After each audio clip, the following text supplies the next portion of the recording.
They called them tin cans. Fragile, undergunned, and expendable. Destroyers that were never meant to duel with cruisers, let alone heavy ones. But in April 1940, one British destroyer would defy that logic entirely. Outnumbered, outgunned, and already burning, HMS Glowworm turned her broken hull toward the German heavy cruiser Admiral Hipper and rammed her. It was supposed to be suicide. Instead, it became one of the most astonishing acts of courage in naval history. In the early months of 1940, the German Kriegsmarine had a phrase for British destroyers: Blechbüchsen, tin cans. It wasn't meant as an insult, it was a statement of fact. Small, thin-skinned ships of barely 1/400 tons, armed with 4.7-inch guns that could barely scratch a cruiser's paint. Against Germany's heavy cruisers like Admiral Hipper, displacing over 10 times their weight and firing 8-inch armor-piercing shells, the odds were absurdly one-sided. Naval doctrine agreed. Destroyers screened for capital ships, cruisers hunted destroyers, and battleships ruled over all. That was how naval hierarchies worked: neat, mathematical, predictable. But war rarely stays within the lines drawn by textbooks, because beneath the calculations and doctrine, there are moments when a commander must decide to obey logic or to defy it. The Royal Navy's destroyers were built for speed, not slugging matches. They were meant to strike from the shadows, launch torpedoes, and vanish into the mist. They were never supposed to trade blows with a ship that could sink them with a single broadside. Yet in April 1940, one destroyer, HMS Glowworm, would find herself alone, out of position, and face to face with one of the most powerful warships in the German fleet. Her commander, Lieutenant Commander Gerard Rupp, would have seconds to choose between retreat and defiance.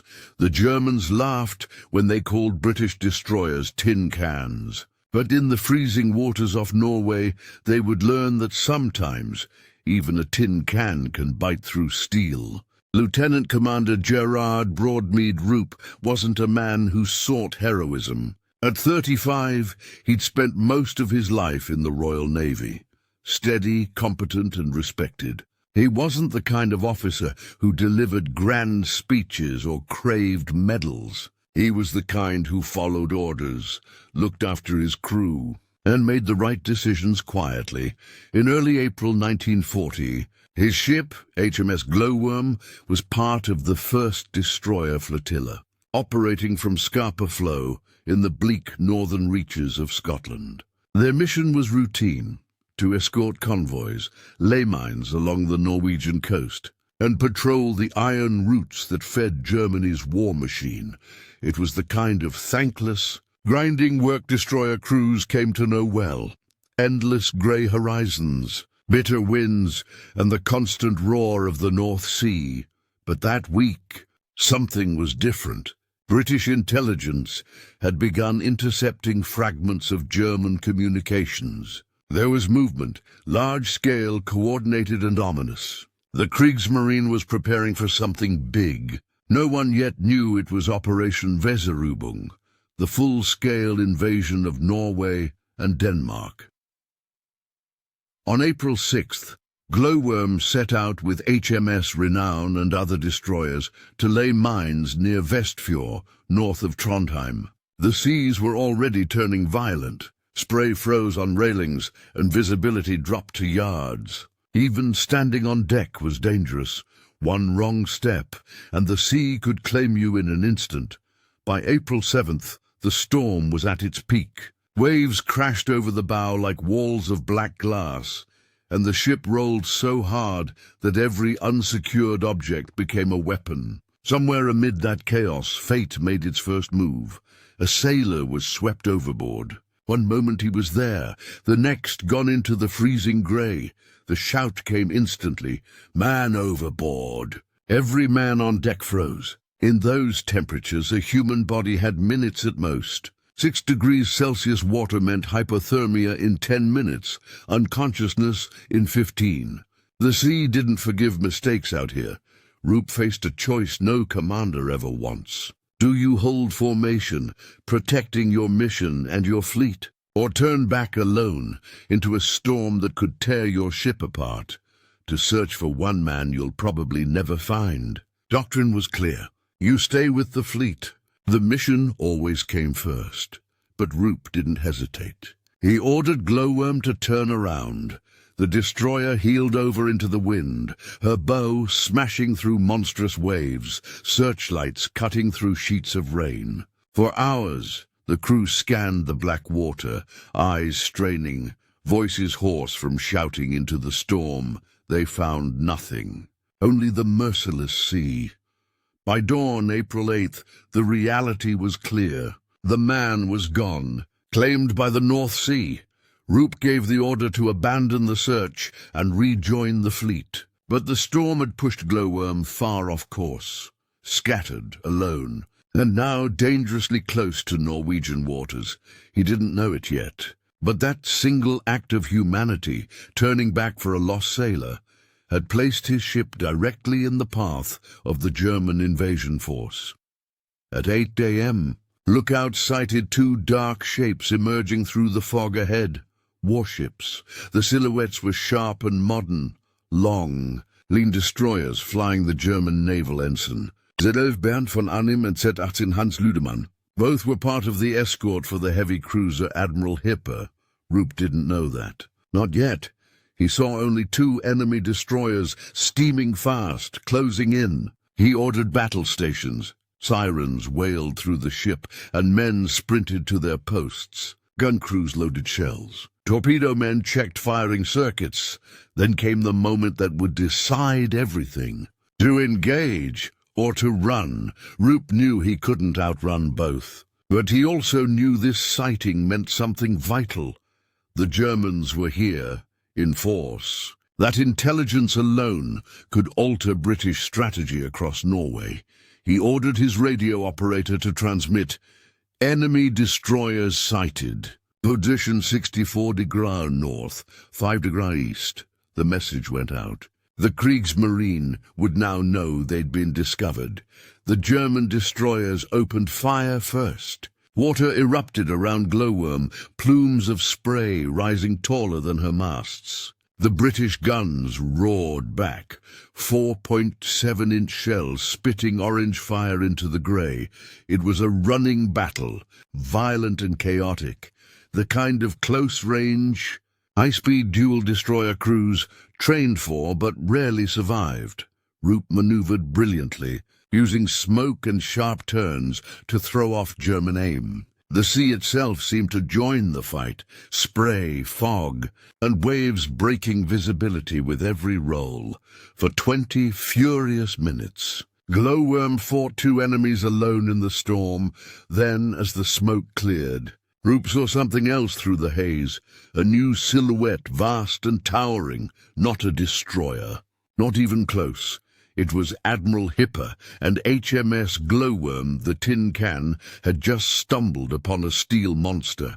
The grey wall of steel loomed through the mist like something alive. Admiral Hipper, a German heavy cruiser, 14,000 tons of armor, firepower, and cold precision.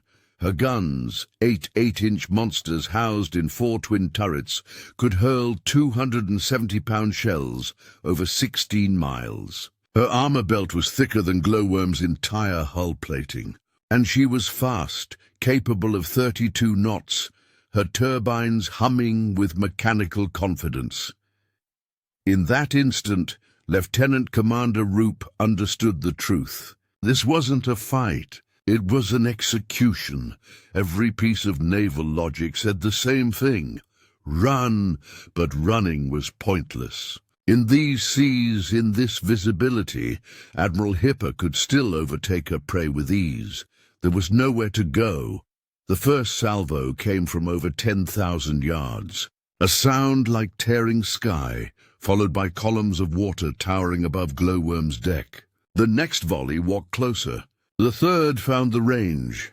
An 8-inch shell ripped through Glowworm's forward section, detonating in a shower of fire and steel. The blast tore through bulkheads, killing men instantly. Another shell smashed a gun mount clean off the deck. The destroyer shuddered, bleeding smoke and flame. Roop stayed on the bridge, his uniform streaked with soot, giving orders through the chaos. He had no illusions left, only instincts. If he couldn't win, he'd make the enemy bleed trying. "Engage main guns," he shouted. "Target the superstructure." Glowworm's 4.7-inch guns barked defiantly, small bright flashes against the vast silhouette ahead. Shells struck Hipper's hull and bridge, clanging harmlessly off armor, but a few found their mark, one exploding near the forward gun crew, another shattering equipment on her upper decks. It wasn't much, but it was something. Then Roop gave another order. "Torpedoes, stand by to fire!" The destroyer's 10 torpedo tubes were her only real weapons, capable of killing something that size. Each fish carried a 750-pound warhead, enough to cripple even a cruiser if it struck true. The order went out. The crew steadied themselves on the pitching deck, sights flicking across a target so large it filled their vision. Glowworm fired. A fan of white wake streaked across the water, racing toward the Hipper. For a heartbeat, hope flickered. Then the cruiser turned hard to port, smoothly, deliberately. Her captain, Kapitän José Helmuth High, had seen the launch in time. The torpedoes missed, slicing harmlessly past her stern. Roop's one chance was gone. Admiral Hipper's guns roared again. Shells tore into the Glowworm, opening gaping wounds in her hull. Fires raged uncontrolled. Men screamed below decks, trapped behind twisted steel. The ship's speed faltered. 30 knots became 25, then 20. Still, Roop fought. Still, he refused to break contact. He ordered a new course, toward the enemy. Even as shells exploded around him, even as fire licked up the bridge, Roop's voice was calm. "Helm, bring her about!" The helmsman stared for half a second. Then he nodded and turned the wheel. There was only one thing left to do. If he couldn't sink Hipper with torpedoes, he would ram her. It was a decision born not of madness, but of logic, twisted by circumstance. Glowworm was dying. She'd never survive another broadside. But if she could drive her bow into Hipper's side, the impact might cause real damage, enough to cripple the cruiser, maybe even force her out of the campaign. Full speed ahead, Roop ordered. The engineers below, sweating amid flames and choking smoke, pushed the turbines to their limit. The destroyer surged forward, broken, burning, and unstoppable. Aboard Admiral Hipper, alarm bells rang. German sailors shouted, pointing through the smoke as the small British destroyer charged straight toward them. "Rammen! Sie will rammen!" "She's going to ram!" Captain High shouted for emergency maneuvers. The cruiser began to turn, her massive hull rolling sluggishly. But she was too large, too slow. Glowworm was coming fast, 30 knots, closing the distance in seconds. Admiral Hipper's secondary batteries opened fire. 4-inch guns, 37mm autocannons, everything they had. The air filled with tracers and flame. Men died on Glowworm's decks, ripped apart by shells and shrapnel. The bridge was hit again. Roop was wounded, but he stayed upright, gripping the rail, eyes fixed on the looming shape ahead. He shouted one last order, "Steady as she goes." The bow of Glowworm struck Admiral Hipper's starboard side with a sound like the earth breaking open. Steel met steel.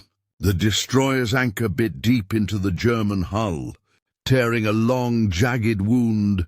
For a moment, both ships were locked together, shrieking metal, spraying steam, explosions echoing across the sea.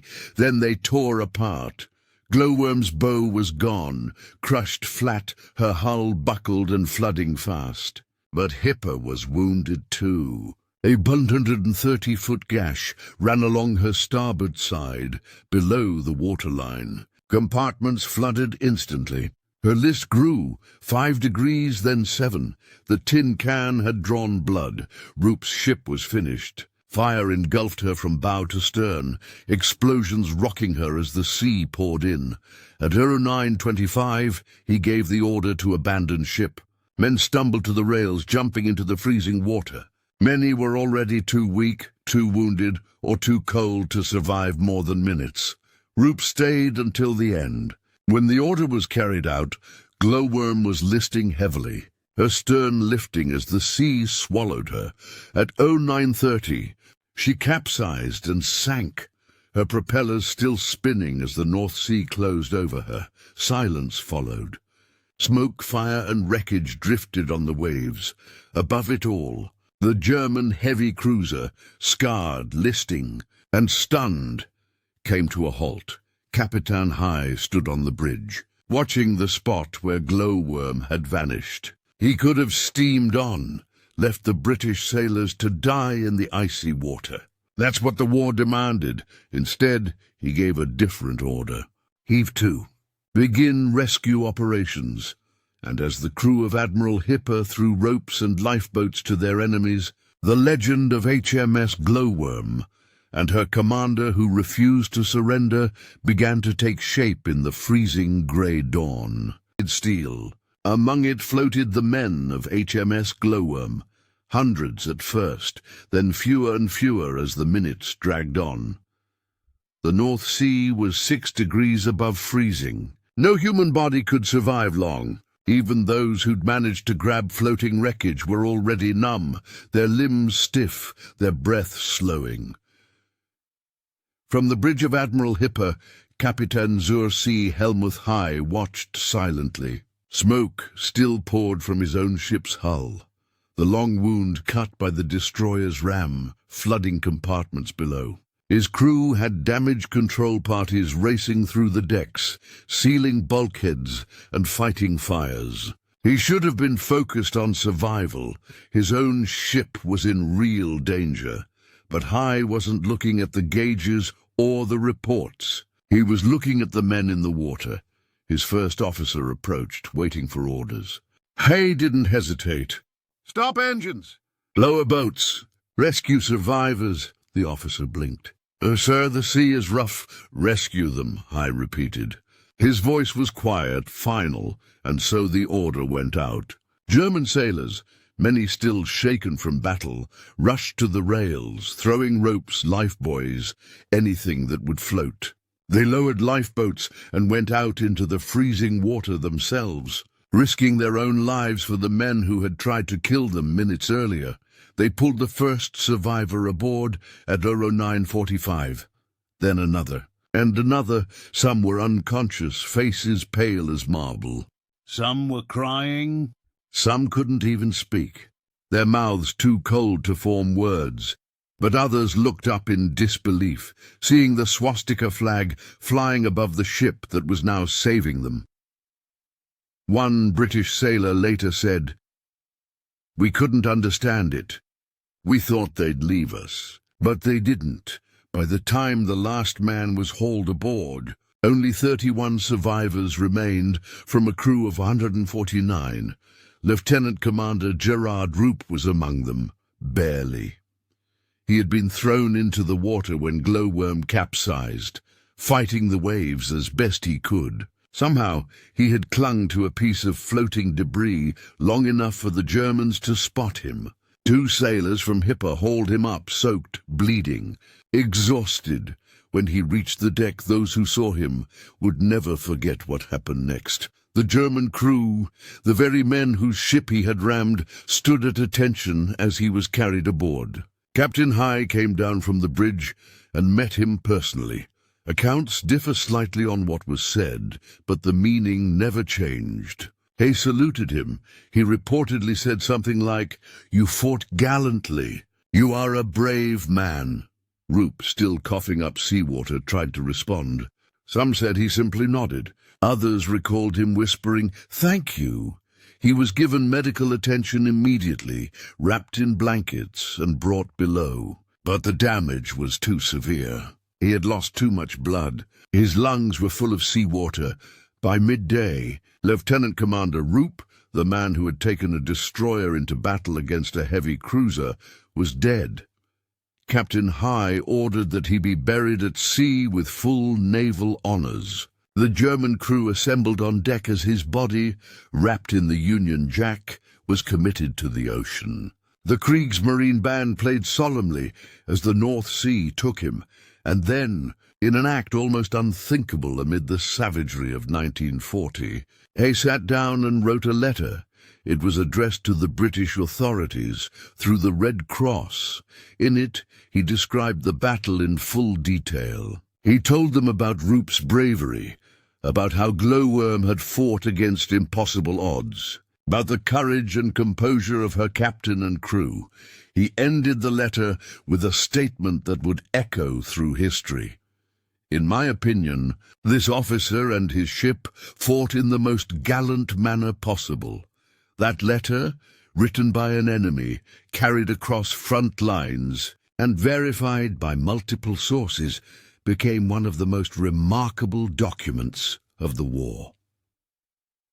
When it reached Britain months later, Glowworm's loss was already known, but not the full story. The Admiralty had assumed the ship was simply missing. No witnesses, no reports. Just another destroyer gone silent in the North Sea. Then came High's letter. It stunned the Royal Navy. The account was so detailed, so vivid, that officials initially questioned its authenticity. But cross-referencing German and British records confirmed every word. In 1945, after the war, the testimony was reviewed again, this time in the light of peace. The conclusion was unanimous. For his actions that day, for engaging a superior enemy, protecting his fleet and choosing to fight to the end, Lieutenant Commander Gerard Broadmead Roop would be awarded the Victoria Cross posthumously. It was the first VC of the Second World War to be recommended by the enemy. Even in Germany, Captain High's respect for Roop became something of legend among naval officers. After the war, when he was interviewed, he still spoke of that morning with a kind of quiet reverence. "He was a brave man," High said. "A very brave man. I would have been proud to serve under him." For the men of Admiral Hipper, the memory never faded either. Years later, some of them would meet Glowworm's survivors, men they had pulled from the freezing sea. They shared drinks, photographs, even laughter. Old enemies bound forever by one impossible morning off the coast of Norway, and so, amid all the brutality of the Second World War, amid the bombings, the massacres, and the cruelty that would come, there was this, a battle fought between two ships, two captains, and two crews. One destroyed, one scarred, but both defined by something that outlived the war itself: respect. It's said that as Admiral Hipper steamed away that day, her crew stood silently on deck, watching the last traces of oil and debris fade into the mist. A single German officer was heard to mutter under his breath, "Verdammt tapfer." Yes, brave. And in those two words, the truth of HMS Glowworm's final hour lived on. History remembers victories. It celebrates triumphs, medals, and the names of the ships that survived. But sometimes the greatest stories come from the ones that didn't. HMS Glowworm never returned home. She lies somewhere beneath the waves of the Norwegian Sea, a twisted relic of steel and salt, her decks now covered in silence and silt. But the sea that claimed her also carried her story farther than any ship could sail. Because what Gerard Roop and his crew did that morning wasn't about victory. It was about defiance. Every sailor aboard that ship knew the odds. They knew they couldn't win. And still, they fired, maneuvered, charged. Not because they thought they would survive, but because it was their duty to try, to hold the line, to make the enemy bleed even in defeat. In the decades since, naval historians have often compared Glowworm's charge to other desperate last stands, the Hood, the Bismarck, even the Yamato. But those ships were giants. Glowworm was a destroyer, barely over 100 meters long, and her story stands apart because it was so human. A single man making a single decision in the face of logic, fear, and inevitability. Roop's choice, to turn back for a lost sailor, to radio enemy sightings, to attack against impossible odds, and finally to ram a ship 10 times his size, wasn't a moment of madness. It was clarity. The kind of clarity that only appears when all other options are gone. When Admiral Hipper's captain wrote his letter of praise, he didn't just document an act of war, he preserved an act of humanity. An acknowledgement that courage can exist even in an enemy uniform. That somewhere beneath the flags and orders there remains a shared understanding between men who risk everything at sea. That's what makes Glowworm's story different. It isn't about strategy. It isn't about power. It's about what people choose to do when the world collapses around them. The wreck of Glowworm was found decades later, her hull broken, her guns still trained toward the horizon. A quiet monument to those who refuse to yield, and every time divers visit her remains, they find the same thing: silence. No movement, no life. Just a destroyer resting beneath the cold Norwegian waters, proud, defiant, and eternal. Somewhere in that silence, you can almost hear it. The roar of the guns, the crash of steel, the voice of a captain shouting, "Full speed ahead!" a tin can against a steel monster. And for one brief, impossible moment, the tin can won.